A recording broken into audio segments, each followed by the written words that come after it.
I'd like to welcome you to Respiratory Coach Diaries.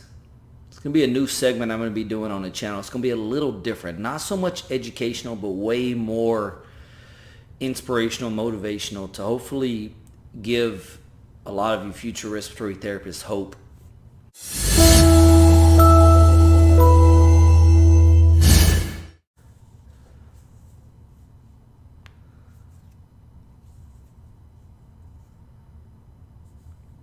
I had just gotten started in my personal career as a respiratory therapist, and I thought I had it all. I thought I knew it all. I felt really confident. I was a confident individual, and I didn't really think about what I didn't know. I just knew the little I did, and I knew it really well. I wasn't prepared. There's this patient, young male patient, early 20s, and they had coming in from a motorcycle accident, and I was working the trauma ICU that day, and this patient self-extubates. They weren't ready for extubation. They self-extubated, and I remember assessing the patient. And I remember seeing them extremely tachypnic, extremely tachycardic, and thinking, what am I going to do? Work of breathing was extremely noticeable. It was increased. And I knew that this patient, was not going to survive this self-extubation process. I knew that they were going to have to be re-intubated. You know what I didn't do? I didn't act on that instinct. I followed the guidance of the team. Well, let's just give them a chance. Well, it was the giving of that chance that led to worsening dyspnea, worsening work of breathing, worsening tachypnea, worsening tachycardia, to the point where eventually no one could deny the fact that it was time to re-intubate this patient. I had no idea how ill-prepared I was for this moment right here. You see, at the time where I graduated and started working in a healthcare facility, I had intubated 2 or 3 times, a dummy, a mannequin, multiple times. And I could do that real easy. But you see, there was something different about this, and that was the fact that this patient had a heartbeat. This patient was someone's son, someone's grandson. I had never intubated that before. So I get my intubation equipment ready, and here I am with a patient struggling to breathe, and I attempt an intubation. It's probably the worst attempt at an intubation you've ever seen in your life. I remember it like it was yesterday. I was using a number 3 Miller blade. And I failed. And I failed miserably. And we had to call in backup. We had to call in more people, more nurses, backup respiratory therapists. And my hero walked in the room on that day. He said, "Try again, Joe." And I didn't want to, because I had floundered through the first one so bad. I couldn't see. I couldn't visualize vocal cords. It was so bad. But it was his words.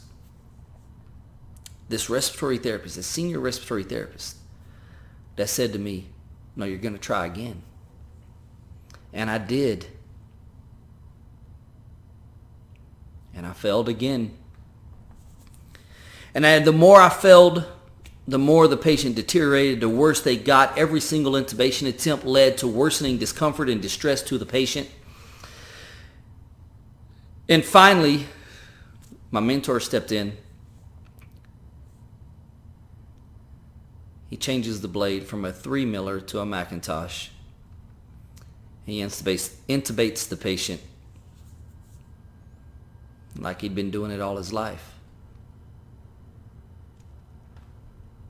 Now, I'm 21 years old at the time, and what I failed to recognize was that he had been doing it all his life. He was old. He was like 38, 39, 40. He's the age I am now.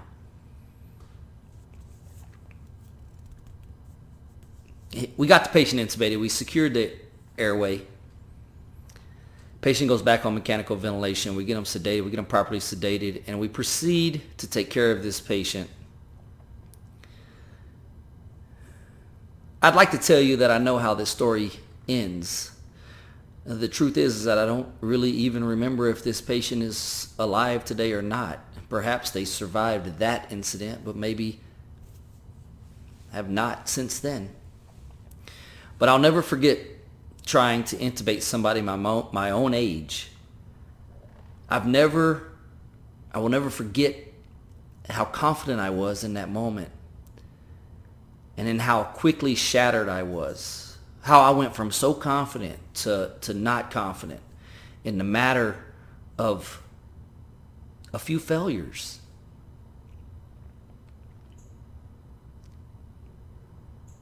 Anyways, recognize as a new respiratory therapist, you have to find a way for you to be confident. But at the same time, recognize that you do not have all the answers. And one thing you don't have is experience. Whatever you are so confident doing right now, today, there is someone else in your department right now that has done it 1,000 times. And you need that person. You need that person to teach you that lesson of how it's done and how it can be done. You need that person to be a foreshadowing of yourself, to recognize that the more times you fail, then the sooner you are to being successful. I didn't get that message at the time of that event. I was extremely hard on myself, and I hated myself for a long time, and I'm not sure when the very next time, if ever, I've ever attempted another intubation since then, because of the facilities I work at don't require it or don't allow it.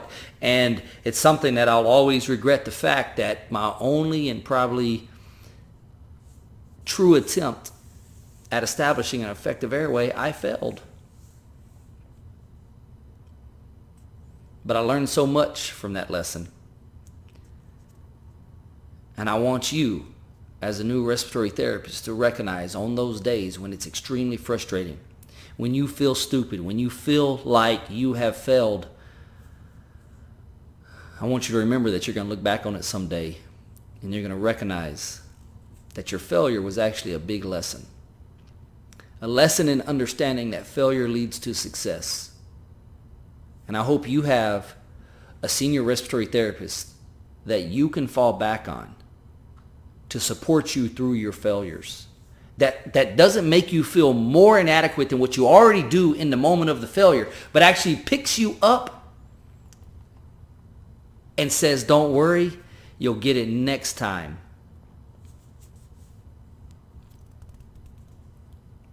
This is what being a respiratory therapist is. If you're a senior respiratory therapist, support the new people coming into the craft. Teach them your tricks. Teach them your ways. And if you're that young, cocky RT coming into the craft when your very first day of orientation, listen to the experience that's all around you.